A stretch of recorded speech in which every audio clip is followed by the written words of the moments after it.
and not as so we don't see this as a one-time event, but we see this as something that's going to continue for the foreseeable future. Now, in terms of pricing, let me see if I can hit on that. So if you look at how current demand and current pricing is being driven, it's clearly not being driven by what I'll call normal market conditions, normal market forces. It's really been driven by kind of the pandemic state that we've been in and the needs of governments to really secure doses from the various vaccine suppliers. So what I believe is we move from a pandemic state, from a pandemic situation to an endemic situation, normal market forces, normal market conditions will start to kick in. And factors like efficacy, booster ability, clinical utility will, basically become very important. And we view that as, quite frankly, a significant opportunity for our vaccine from a demand perspective, from a pricing perspective, given the clinical profile of our vaccine. So clearly, more to come here, but we think as this shifts from pandemic to endemic, we think there's an opportunity here for us.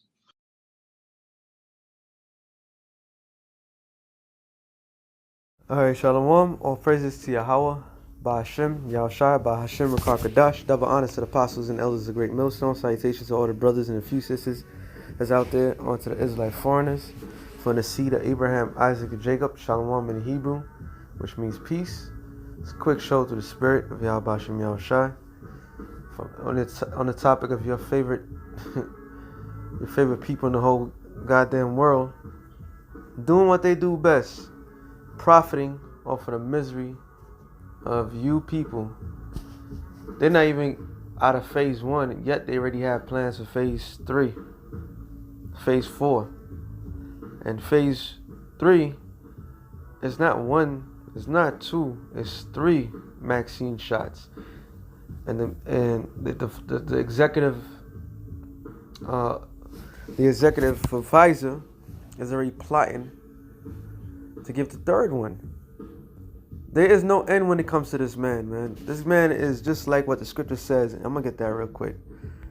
Habakkuk 2:5. It says, yeah, also because he matter of fact, let me start 4. Behold, his soul which is lifted up is not upright in him. And who's that speaking of? That's talking about Esau, Edom. His soul is not lifted upright. Alright? He has a foul spirit. His concerns about money more than life itself. His concern is about death more than life itself. It said, but the just shall live by faith. And who's the just? The Israelites, the Negroes, Latinos, and Native Americans. They are the just, according to the scriptures. Yeah, also because he transgresseth by wine, he is a proud man, and that wine is talking about his philosophy. And look what his philosophy has gotten you people. Now you have to rely on his system in order to survive. Everybody and their mother, I just saw it, I believe it was in World Star, that an argument over the stimulus checks became a quadruple murder. An argument over a fucking check. And you people are already killing yourself for something that is going to get you hooked. Alright?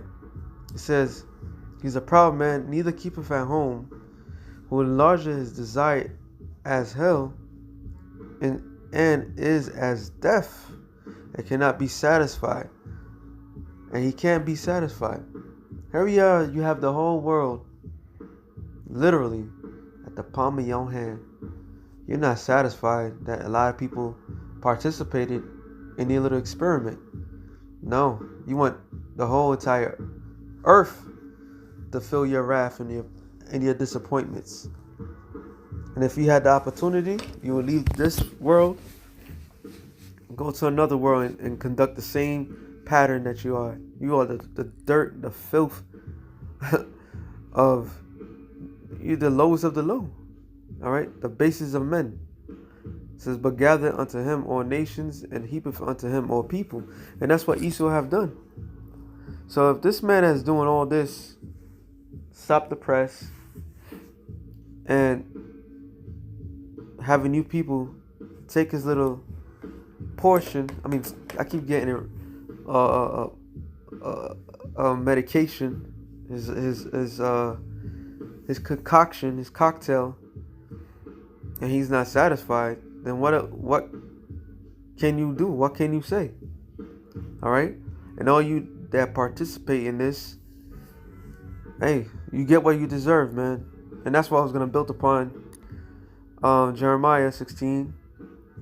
I'm just going to the point. Matter of fact, no, let's start at this one. Isaiah 31, I believe. Yep, 31:1. It says, "Woe to them that go down to Egypt for help, and stay on horses and trust in chariots, because they are many, and in horsemen, because they are very strong, but they look not unto the Holy One of Israel, neither seek the Lord." Salakia. All right, and that's talking about you Negroes, Latinos, and Native Americans. That's falling for this shit. Another boxer just died the other day. A famous boxer. His Marvelous Marvin something. All right, he just died after he took the damn thing. But yeah, you monkeys are still gonna go down there and trust this man. How much more do you need to know that this man cares less about you? He is as deaf. So if something is as deaf, what sense does it make he think he cares about you? He's already making plans for the third cycle. You worrying about the you're not even getting, most of you, y'all not even gonna get the next stimulus check. But let's say if majority of people do get it, which in like me and the brother was speaking and we did the show, within 4 months you're gonna need another hook, another fix. All right, and then with that fix, it's not gonna come with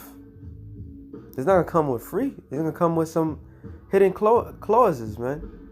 You gotta have to tick that thing that they want you to give. All right, so he got you. Oh, you think you're gonna get away with scot-free? Nah, you're gonna have to take a chip. All right, because you didn't trust in this man, you didn't trust in this system. So yet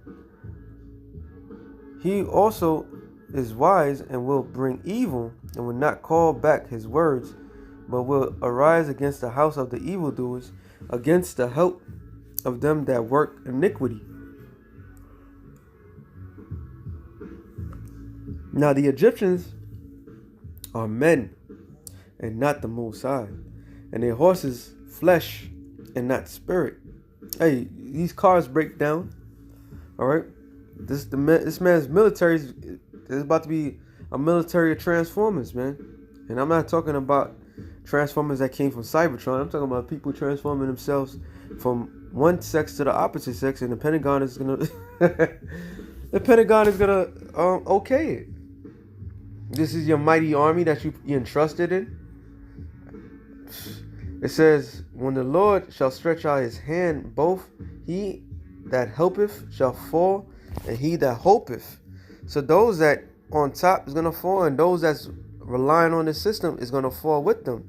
It says, and shall fall down, and they all shall they all shall fall together. So, hey man, how about Shem Shai? You people trust in the system, hey, guess what? The Lord is going to destroy you, okay?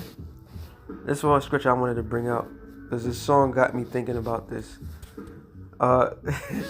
Jeremiah 16, I'm going to go to the point. It says, verse 3, now concerning the Lord, for thus saith the Lord, concerning the sons and concerning the daughters that are born in this place, and concerning the mothers that bear them, and concerning the fathers that begot them in this land, they shall die of grievous deaths, and they shall not be lamented, neither shall they be buried, but they shall be as dung upon the face of the earth. It's like you walk down a block and there's nothing but dog shit. All right, you're like, damn, why these people don't pick up the dog shit? Nobody's picking it up. That's how much bodies is gonna be in the streets of America, of you Negroes, Latinos, and Native Americans, and mainly because you didn't trust in this man. So the Lord is gonna allow this man to completely annihilate you, okay? And you're not gonna have time to sit there and reminisce of the good old days, or the times when you had it good, or Ray down the block. You know, niggas like to reflect about the good old days when they were young and they was getting all the girls, and the girls how they was getting on the guys and how they had a blast. And you're not gonna have time for that. All right, that's how much death is coming to America because you entrust in this man. It says, and they shall be consumed by the sword and by famine, and their carcasses shall be meat for the fowls of heaven, and for the beasts of the earth. For thus saith the Lord, Yahweh Bashem Yahushai, enter not into the house of mourning. All right, hey, just like the song is, it's this old ill-ass hip-hop song. It's Pete Rock, CL Smooth, reminisce over you. We're not gonna be reminiscing over you people. All right, it's gonna be a time like it's never been before. The time of Jacob's trouble is gonna have you people thinking about survival. All right, because you entrust in this man. Now, a couple weeks ago, the CDC said how to prepare for a zombie apocalypse. Why would they bring that up when everybody's about to get in this vaccine? Something horrible is about to go down that's going to cause a massive death. It says, enter not into the house of the mourning, into the house of mourning, neither go to lament nor bemoan them. For I have taken away my peace, saith the Lord. I have taken away peace from this people, saith the Lord, even loving kindness and mercies. Both the great and the small shall die in this land. They shall not be buried, neither shall men lament, nor cut themselves, nor make themselves bald for them. And that was an ancient way of mourning. But you needed time. If I'm not mistaken, I think you had 3 days or 7 days to mourn and move on with yourself. I think it's 3 days. Most nations would practice the 3 days. The Lord said, you're not gonna have time for that. All right. It says, neither shall men tear themselves for them in the morning. For them in mourning, to comfort them from the dead. Neither shall men give them cup of consolation to drink. And that cup of consolation usually a strong drink. You know, when somebody passes and your loved one, and to help you mourn, you might drink hard liquor to try to soothe you down, get the emotions right, get your mind right. So the Lord said, nah, you're not gonna have time for that. For their father or their mother, thou shalt not also go into the house of feasting to sit with them, to eat and to drink. So you're not gonna have time to eat nor to drink. All right. After the burial, they'll have the wake section. Well, the wake section is before the burial, and after the burial, everybody gets together. I've been through a lot of them, so we go down to the underneath a church, and everybody have a good time. You haven't seen people for a long time. You in the morning, you know, you're not gonna do that. Hey, in New Orleans, when somebody is about to die, they actually they party, they dance away, you know, because death is nothing but a transition. But you people not gonna get to understand that concept. All right, that's how much death is coming, man. Because once again, you entrust in this man. For thus saith the Lord of hosts, thy power of Israel, behold, I will cause the cease out of this place in your eyes, in your days, the voice of mirth, the voice of gladness, the voice of the bridegroom, the voice of the bride. And it shall come to pass when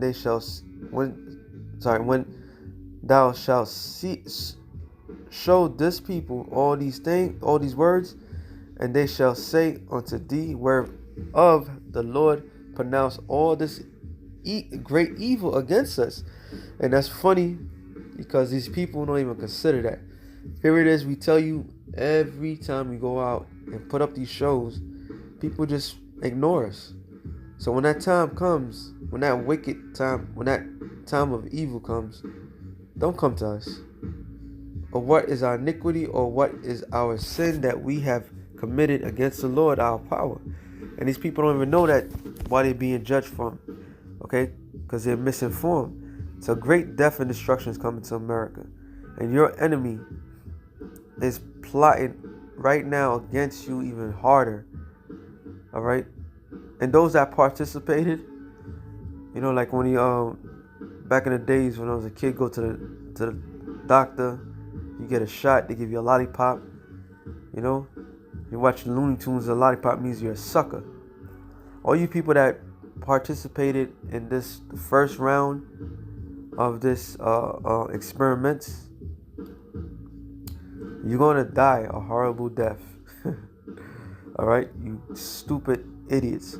This devil don't give a damn about you, and the Lord's gonna use this devil. Matter of fact, I'm gonna end it off on this to prove to you that he's never been on your side. Psalm 17:13, it says, "Arise, O Lord, disappoint him, cast him down, deliver my soul from the wicked, which is thy sword."